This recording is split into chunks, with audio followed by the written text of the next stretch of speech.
bagaimana visi misi yang baik, yang benar-benar nancep, bikin merinding, bikin tergerak ya, sebuah kekuatan besar itu visi misi ini.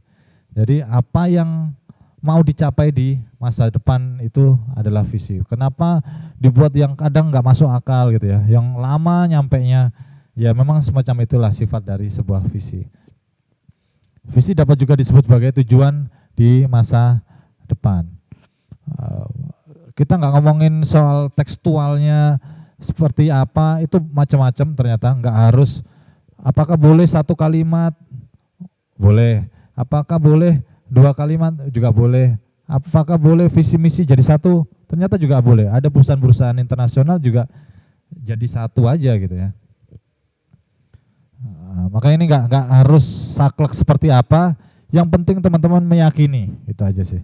Meyakini dengan tujuan besar di masa depan itu akan dibawa seperti apa perusahaan. Nah, sedangkan misi adalah tujuan jangka panjang hadirnya perusahaan. Ada diberi poin-poin juga boleh, yang satu poin pun juga boleh gitu ya. Misi dapat juga disebut sebagai alasan mengapa perusahaan itu lahir. Di sini biasanya akan lebih detail dan beda ya. Kalau visi tadi tuh ngomongin soal di masa depan banget, ujungnya, goalsnya.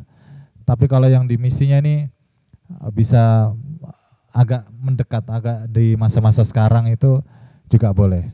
Kalau saran saya sih, apakah visi misi itu cukup nyaman dibacakan bareng-bareng gitu. Kalau bisa bahkan dihafalin.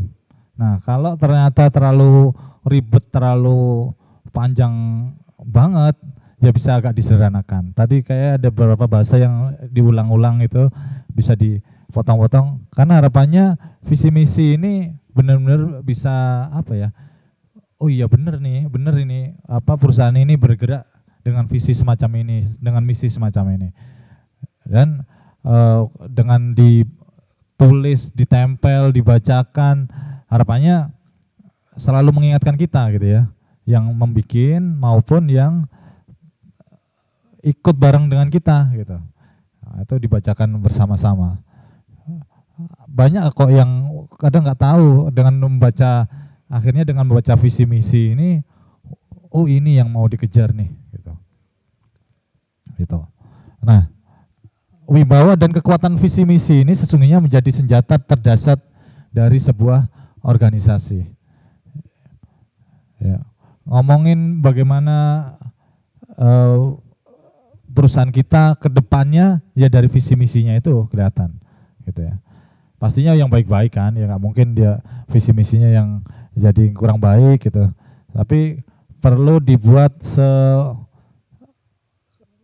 kalau ngomongin orang Indonesia banyak kan terlalu ribet kalimatnya, juga akhirnya nggak, malah hilang pahamnya gitu. Awalnya paham, karena terlalu ribet panjang gitu ya, kok jadi ambigu gitu, ragu-ragu. Nah ini jangan sampai penggunaan kata-kata kita terlalu panjang lebar, karena ini bukan untuk owner aja. Tadi mungkin bikinnya itu hanya untuk orang-orang foundernya gitu ya, orang-orang yang mengawali di awal gitu.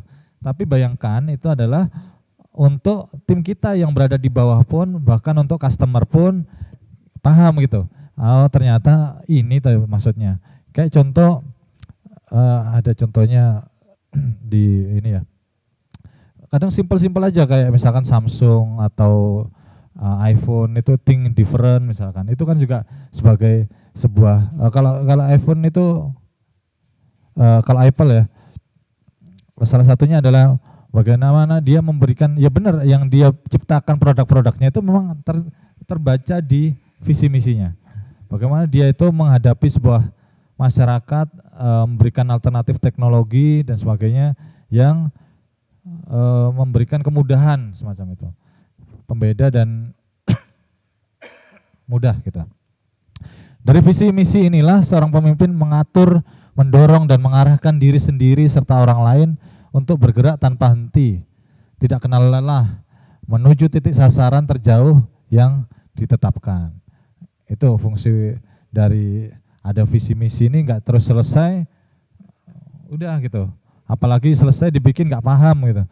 Nah, justru harus paham dan harus bisa diterapkan gitu ya. Untuk minimal untuk mau bergerak tanpa henti, tidak kenal lelah menuju titik sasaran terjauh yang ditetapkan. Ya, mengarahkan diri sendiri juga serta semuanya, seluruh tim.